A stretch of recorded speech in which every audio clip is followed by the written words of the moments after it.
This channel does not promote any violent, harmful, or illegal activities. All content provided by this channel is meant for an educational purpose only. Passport জালিয়াতি কাণ্ডে আমরা সকাল পর্যন্ত দেখিয়েছিলাম যে 8 জনকে গ্রেফতার করা হয়েছে, নবম জন। বড় খবর আমরাই ব্রেক করেছি। ষষ্ঠের মধ্যে এবার ভূত। গ্রেফতার কলকাতা পুলিশের প্রাক্তন এসআই। পাসপোর্ট জালিয়াতি মামলায় উত্তর 24 পরগনা জুড়ে পুলিশের অভিযান।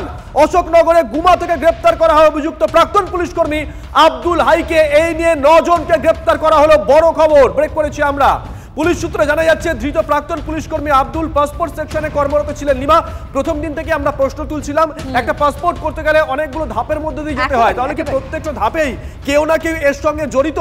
তাই কি অতি সহজেই এই রকম ভাবে জাল পাসপোর্ট বেরিয়ে যেত দিনের পর দিন? শুভজিৎ, এই পাসপোর্টের মধ্যে সবথেকে বড় পার্ট হচ্ছে ভেরিফিকেশন। একদমই। সেখানে কোথাও গিয়ে পুলিশের কেউ যুক্ত ছিল কিনা এই প্রশ্ন প্রথম কিন্তু টিভি9 বাংলায় তুলেছিল, আর সেটাই কোথাও গিয়ে প্রমাণিত। এবং তদন্তকারী আধিকারিকরা যেটা মনে করছিলেন, সূত্র মারফত যে খবর আমরা পেয়েছিলাম, দর্শকদের দেখিয়েছিলাম যে একজন হোমগার্ড এবং পুলিশ কর্মী তদন্তকারী আধিকারিকদের আতশ কাচের নিচে পুলিশ কর্মী আব্দুল হাই, তাকে গ্রেফতার করেছে পুলিশ। দেখুন ছবি দেখাচ্ছি আমরা।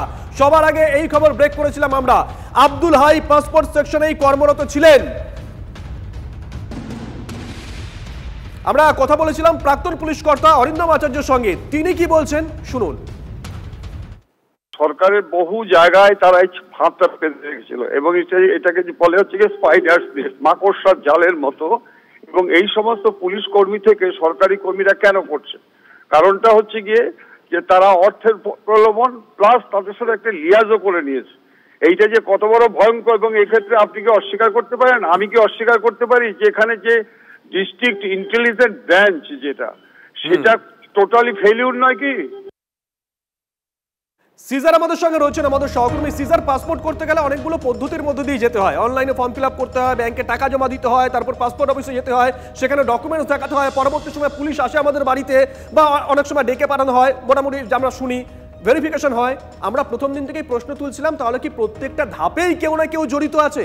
সিজার, দেখো অবশ্যই, কারণ তদন্ত যেদিকে এগোচ্ছে সেখানে কিন্তু প্রত্যেকটা ধাপেই, অর্থাৎ একটা পাসপোর্টে ফর্ম জমা দেওয়া থেকে শুরু করে সেই পাসপোর্টের আঞ্চলিক পাসপোর্ট অফিসে সেই ফর্মের ভেরিফিকেশন, নথির ভেরিফিকেশন থেকে শুরু করে তার পরবর্তীতে পুলিশ ভেরিফিকেশন, প্রত্যেকটা পর্যায়েই কোথাও না কোথাও দেখা যাচ্ছে সর্ষের ভেতরে ভূত রয়েছে। এবং সেই জায়গাতে দাঁড়িয়ে সর্বশেষ যেটা যে এই তালিকায় সংযুক্তিকরণ, সেটা হচ্ছে পুলিশের ভূমিকা। ইতিমধ্যেই কলকাতা পুলিশের 2 কর্মীর বিরুদ্ধে অভিযোগ উঠেছে এবং তাদের বিরুদ্ধে তদন্ত চলছে। উত্তর কলকাতার একটি থানার 1 আধিকারিক এবং 1 হোমগার্ডের বিরুদ্ধে। এবং তার মধ্যেই এই গ্রেপ্তার হলেন প্রাক্তন এই পুলিশ কর্মী, যিনি সিকিউরিটি কন্ট্রোল অফিস বা কলকাতা পুলিশের যারা পাসপোর্ট সংক্রান্ত বিষয়ে যারা এক্সপার্টাইজ রয়েছে এবং যারা এই বিষয়টা ডিল করেন, সেখানেই পোস্টেড ছিলেন এই আব্দুল হাই নামে হাবড়ার বাসিন্দা এই পুলিশ কর্মী, যিনি 1 বছর আগে রিটায়ার করেছেন। কারণ প্রথম থেকে কোথাও সন্দেহ করা হচ্ছিল যেখানে গত 1 বছরে একটা আনুমানিক হিসেব পাওয়া যাচ্ছে 440টারও বেশি ভুয়ো পাসপোর্টের নথি জমা পড়েছে এবং তার মধ্যে অর্ধেকের বেশি সেগুলো পাসপোর্ট ইস্যু হয়ে গেছে। এবং সেইটা কলকাতায় কিন্তু সংখ্যাটা 120-রও বেশি। অনেকে বলছেন যে 150-এর কাছাকাছি পাসপোর্টে ভুয়ো নথি দিয়ে পাসপোর্টের আবেদন জমা পড়েছে, যার মধ্যে অর্ধেকেরও বেশি পাসপোর্ট ইস্যু হয়ে গেছে। সেক্ষেত্রে দাঁড়িয়ে 2 জন বা 3 জন পুলিশ কর্মীর পক্ষে এই এত বড়গুলো পাসপোর্ট ইস্যু করার ক্ষেত্রে সহযোগিতা করা সম্ভব নয়। এবং সেখান থেকেই মনে করা হচ্ছে একাধিক পুলিশ কর্মী এর সঙ্গে যুক্ত এবং এই পাসপোর্ট জালিয়াতি চক্রের জাল অনেকটাই কলকাতা পুলিশ এবং রাজ্য পুলিশের ভেতর পর্যন্ত শেকড় ছড়িয়েছে।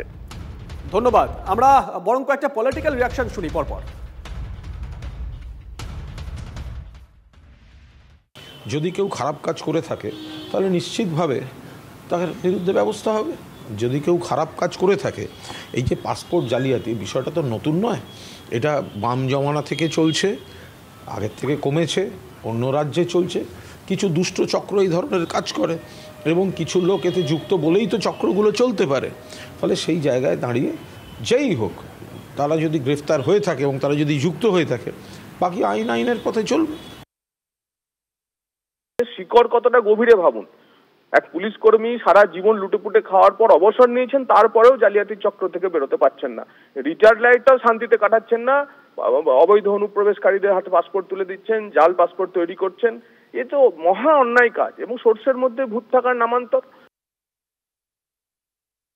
একে অপরের বিরুদ্ধে কাদা ছেটাছেটি বন্ধ করে প্রশাসনিক স্তরে ঐক্যবদ্ধভাবে এই সমস্ত অপরাধ যারা ঘটাচ্ছেন তাদের খুঁজে বার করে নির্দিষ্টভাবে তাদের আইনের দরজায় আনা উচিত সাজার জন্য। এবং এই যে বিভিন্ন ছিদ্র রয়ে গেছে, যাকে লুপহোলস বলি, সেগুলোকে আটকাবার জন্য অনেক বেশি প্রশাসনিক সংস্কারের ব্যবস্থা নেওয়া দরকার।